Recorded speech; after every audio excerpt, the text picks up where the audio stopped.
Hello y'all on YouTube, this is Rob from Rob's Nerdy Knives. Today I have a little review impressions that I'd like to do of the We Big Banter by Ben Peterson. This is one of his new releases.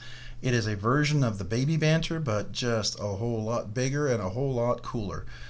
For some folks who like Ben Peterson's knife rule, where I believe he has that you come up here to where the blade is, and your finger should be shorter than the blade. The blade should not be longer. This definitely violates the Ben Peterson's rule. However, if you got gigantic, super huge, meaty hands, this knife is perfect. You can finally have a baby banter that's really, a big banter for your big hands. But if you like knives that are function like this with a nice finger choil, with the cutting edge and the geometry of this knife, then this is a great knife. I really do like this. This is the Big Banter by We in Black G10. It's kind of got some texture on there. Deep pocket carry clip, which works great. It's got a nice little clip. I like Ben's clip. It's definitely recessed screws. You can see that. So it's definitely out of the way. It's got a lot of standoffs, two of them here in the back. It has the thumb studs that are anodized blue, which is a nice touch. And you can easily flick this knife, and then you can easily reverse flick this knife really nicely. And then of course it's a liner lock, as you can see, which locks up really nicely. I would say probably can we get that in there? Yeah, probably. I'm going to say that locks up at probably a good 30%, maybe 40%. Yeah, but it's in there solid, no blade rock or anything, really well in place. The centering is just spot on, as you can see as well. That's really nice for the centering. So let's get that back in focus. There we go. Really nice centering there. This is a great knife. I have really enjoyed this. I love the flickability of the knife, and I love the drop action. And then with that finger choil, when it comes down, as you can see, comes down right on your right there on the finger choil, so you don't have to worry about the old guillotine action on your finger or your knuckles or your nails. So it closes really nice, and the action is just smooth as butter. I love that, and it gets better and better the more you use it. So that is really nice. This size for me is just excellent. This pocket clip is reversible, by the way, which is nice. These are all T8 screws except for the pocket clip. Those are T6s, but otherwise T8. They're really great, easy to take apart and clean if you need to clean the knife, especially if you're going to make this a hard use knife. It is a flat grind, comes pretty thin edge. It's not super thin, but it's definitely kind of a beefier knife. Again, because you have this little section right here, it is possible to reverse flick with your middle finger. I like that about this knife. That makes it really nice. Of course, let's do it the right way. This one I have to kind of do the flick up like that. It's a little easier for me to do that. When I do it sideways, it's a little more challenging for the camera.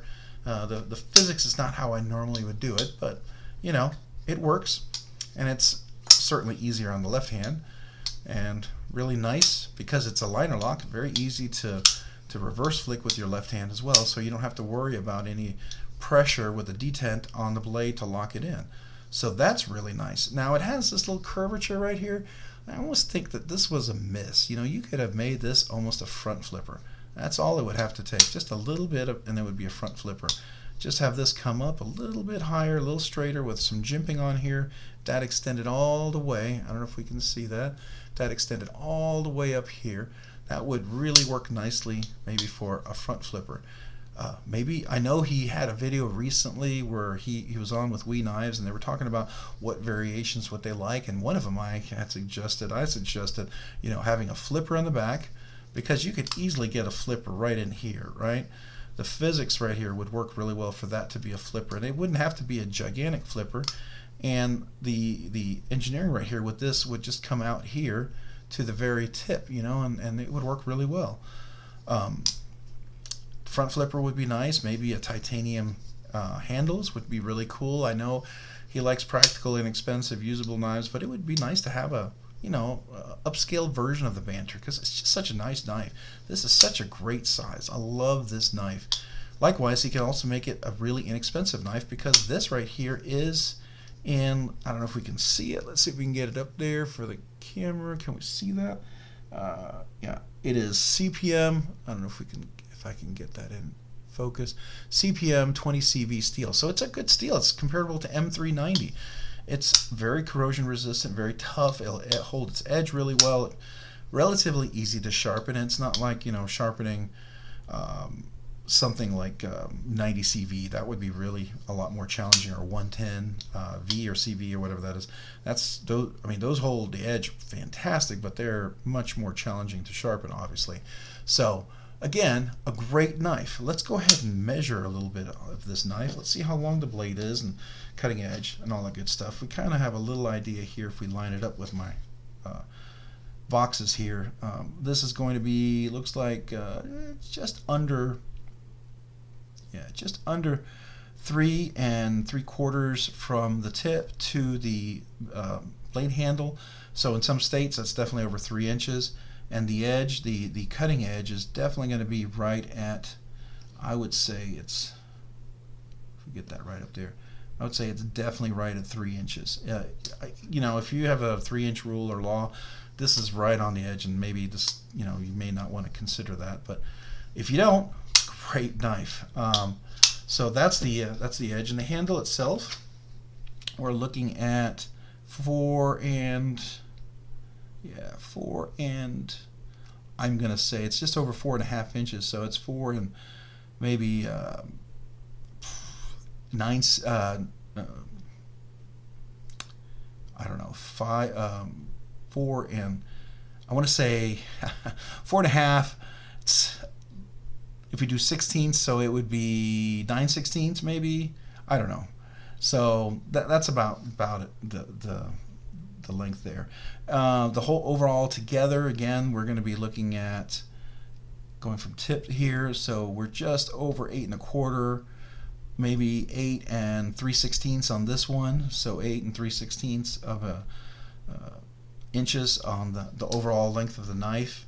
So that's not bad. I mean, it's a larger knife. I have a QSP Penguin Plus that I did a review of, and that's a pretty larger knife. That's a much larger knife than the Penguin, regular Penguin. But as you can see, the Big Banter definitely is bigger than the Penguin Plus. And the Penguin Plus is not a small knife. It's not a gargantuan knife. This is definitely a large knife. I would put this in the large knife. But that's the interesting thing. Just like the Penguin Plus, it doesn't feel large. This doesn't feel like ridiculously large.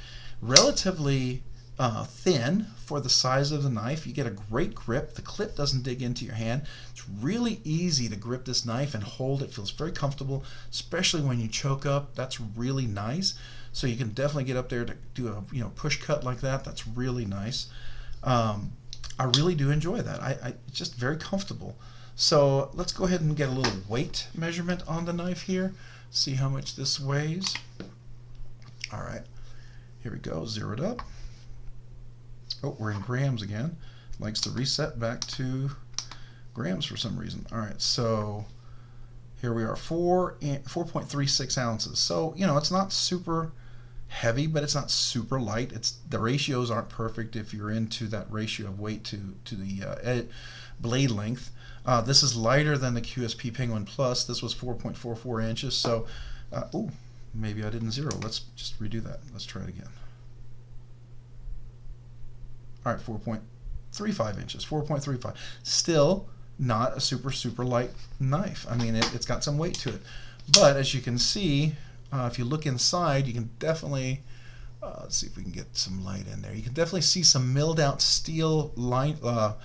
The steel liner in here has definitely been cut out, so that's relieved some of the weight for sure. The G10 will definitely lighten it. I assume probably the micarta would be a little bit lighter than the G10. That would make sense to me, but still not bad. I mean, for the size of the knife, this feels very comfortable. It really does. It doesn't feel heavy. It doesn't feel awkward.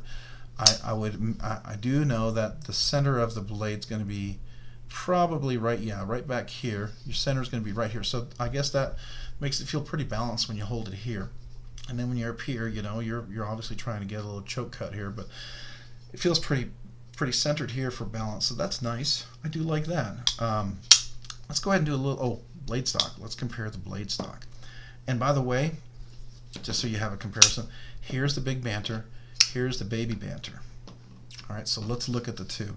As you can see, it has some of the aesthetics of the Baby Banter with the finger choil, sort of some of the blade here. Now, I don't have a Banter. I sold that, and I'd like to get another Banter in my collection because I know that Nav's Knives has these awesome, or at least they recommend these awesome scales that you can get for them that are contoured and fit really nicely. And that was my qualm, or my difficulty with the Banter. It was kind of sharp edge. It wasn't comfortable. These both are just very comfortable. They're, chamfered corners, so that makes it really nice and comfortable. Both of these really comfortable. But as you can see, this back part right here, this looks more like the Banter. I think this is more the Banter brought into it, whereas this finger choil is the Baby Banter, and then the blade itself is probably more Banter-like. I like the blue anodized thumb studs. Nice touch, right? But that's where they kind of are similar or differ. This is made by Civivi, which is it's Civivi We, which is the company, so it's really kind of the same company. But as you can see, definitely much larger than the little one. He also has the NAFS Lander, which is also made by Peterson, and that would be probably, if we had all the knives, I would probably have the Baby Banter, the Lander, and then the Big Banter. That's kind of how they would go. Oops, we're a little too far out of place here. Here we go. So it would be the Baby Banter, the Lander, and then the Big Banter. This is also a nice knife, nice for comparison, but again, this follows Ben's rule, right, for the finger that he likes to have. So, but this is a great budget knife too, by the way. He does a great job on these budget knives that are just very useful and usable and very workhorse kind of oriented, so that's really nice. Let's compare the Banter to some of the other ones as well, some of the more familiar ones. I know if you probably have a bug out. So here's the bug out. You can definitely see that it's definitely a bit smaller. And we can see the Paramilitary 3 or Para 3. So this is the Paramilitary or Para 3, and it's a Paramilitary line. Definitely smaller, which is, smaller than the Banter, right? And then we, excuse me, sorry, a little cough there. Then we have the Paramilitary 2. And it's about the same size as that, isn't it? Handle-wise, yeah, it's pretty close, even with the choke, the finger choil up here. Blade-wise, yeah, that's really close as far as cutting edge and everything. So these two knives are pretty similar in that regard. Definitely a different aesthetic. This is very much a Spyderco aesthetic, right? So there you are for some size comparison. All right. I don't know. Did we do the? I don't know if we did this. Let's do the blade thickness. Let's take a look at that. This one is 0.1265, right? Just make sure we're zeroed here.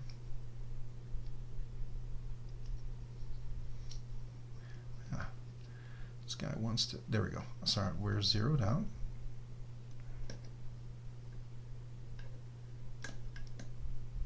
Yeah, so 0.128, so 0.128 inches. Let's compare that to the Baby Banter. Now the Baby Banter is definitely going to be a much thinner blade, so 0.094, so under 1/10 of an inch. So obviously that's a much thinner blade stock and is a much heavier blade stock. As you can see, it's definitely a sturdier, more hard use kind of a knife, which is nice. You can definitely maybe keep this in, as a beater blade and do a bunch of work with it, which I plan to do. Again, I carry all my knives, and I plan to use all my knives. Excuse me, I may have to get a drink. But this one I really do like. I'm definitely going to recommend this. I think this is a great knife to add to your collection. Very useful knife, very user-friendly knife. Definitely something you can use and beat up on. Again, I like the aesthetics. I like the action on the knife. It's very flickable. It's very fidget-friendly. Definitely can. Oops! Now I'm having trouble here. There we go.